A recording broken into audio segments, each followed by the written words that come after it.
Vamos mergulhar hoje numa reflexão poderosa sobre o que realmente significa quando Deus visita uma casa. A gente vai explorar a diferença que existe entre uma presença divina que simplesmente está ali e uma presença que chega para transformar tudo. E a reflexão já começa com uma ideia muito forte, muito pessoal. O interesse de Deus por um lar não é pelas paredes, pela estrutura. É porque, antes de tudo, Ele fez das pessoas a sua própria casa, a sua morada. E isso leva a gente para a pergunta central de toda essa análise. Pensa bem, se Deus já habita em quem crê, o que significa Ele visitar um lugar? Será que tem alguma diferença entre Ele simplesmente morar com alguém e se manifestar ativamente para essa pessoa?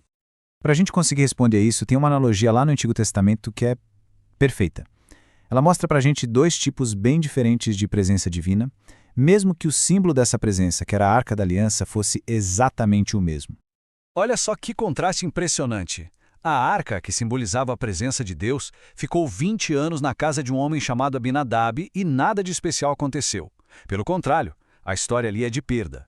Mas em apenas 3 meses na casa de Obed-Edom, tudo, absolutamente tudo, foi transformado e abençoado.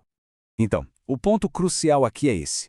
A tal visita divina não tem a ver com o local, mas com uma presença que se manifesta, sabe? Uma presença que age, que traz uma mudança que todo mundo pode ver. É a diferença entre ter um amigo morando com você e ter um momento de conversa profunda com ele que muda a sua vida. E a história de Abraão, lá em Gênesis 18, é o exemplo perfeito para a gente identificar as características ou os frutos de um lar que se experimenta essa presença manifesta. E o primeiro fruto é o descanso. O próprio lugar onde tudo acontece já é cheio de significado. Abraão estava em Hebrom, que significa comunhão, perto de Manré, que significa unção. A mensagem por trás disso é muito clara. Um ambiente de comunhão profunda é o que atrai a unção, a presença manifesta de Deus. E aqui vem o detalhe que ilustra perfeitamente a natureza desse descanso.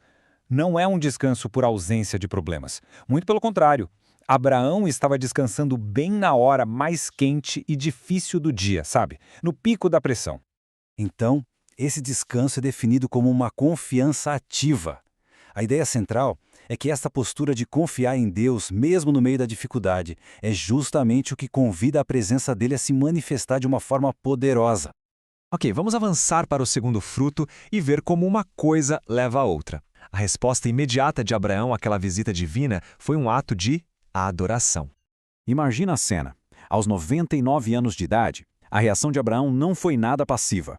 Foi uma reverência urgente. O texto diz que ele correu e se curvou até o chão. Um ato de um respeito e um reconhecimento imensos. E tem um detalhe aqui que é fascinante. A palavra hebraica usada nesse trecho é shachá. E a aparição dela nessa história é um marco, porque é a primeira vez que esse conceito de adoração, de se prostrar, aparece na Bíblia. Ou seja, a adoração nasce de um encontro. Então, se a gente olhar de perto, existe um padrão muito claro se formando aqui. Uma postura de descanso leva a um ato de adoração que, por sua vez, flui naturalmente para o serviço. E, no fim, coloca a pessoa na posição de receber a promessa. E é exatamente isso que nos leva ao terceiro fruto que brota dessa visita divina. A alegria. E não é qualquer alegria, é uma alegria que nasce de uma promessa que parecia impossível. É aí que os visitantes dão a notícia que ia virar a vida daquele casal de cabeça para baixo. Eles prometem um filho a Abraão e Sara, já na velhice. Ao ouvir aquilo, a Sara deu uma risada. Uma risada interna, de quem não acredita no que está ouvindo. Só que esse riso não passou despercebido. Na verdade, ele acabou se tornando a peça central da promessa que estava sendo feita. E o mais incrível é que o nome do filho prometido, Isaque, significa literalmente riso. Isso conectou para sempre a alegria daquela família a esse encontro divino, transformando a dúvida em uma celebração eterna. Então, fica muito claro que um sinal real, palpável da presença manifesta de Deus é um lar cheio de uma alegria profunda. Uma alegria que, nesse caso, nasceu da incredulidade e se tornou realidade. Para a gente ir finalizando, é fundamental entender que essa visita e todos os frutos que ela gera não são só para aquele momento. Eles apontam para um propósito muito, muito maior. No próprio relato da visita, a razão de Deus ter escolhido Abraão é revelada. Não era apenas para abençoá-lo, mas para que ele pudesse estabelecer um legado, instruindo sua casa e as futuras gerações. Ou seja, o objetivo final de uma visita divina não é só transformação pessoal no presente, é a criação de um legado de fé que continua, que passa pela família de geração em geração. Então, para a gente amarrar tudo, um lar que é verdadeiramente visitado por Deus é marcado por esses 4 frutos. Um descanso que vem da confiança, uma adoração que vira serviço, uma alegria que nasce do impossível e, por fim, um foco em deixar um legado. E essa análise toda nos deixa com uma reflexão final, né? Quais seriam as marcas de uma visita divina que poderiam ser encontradas no nosso dia a dia?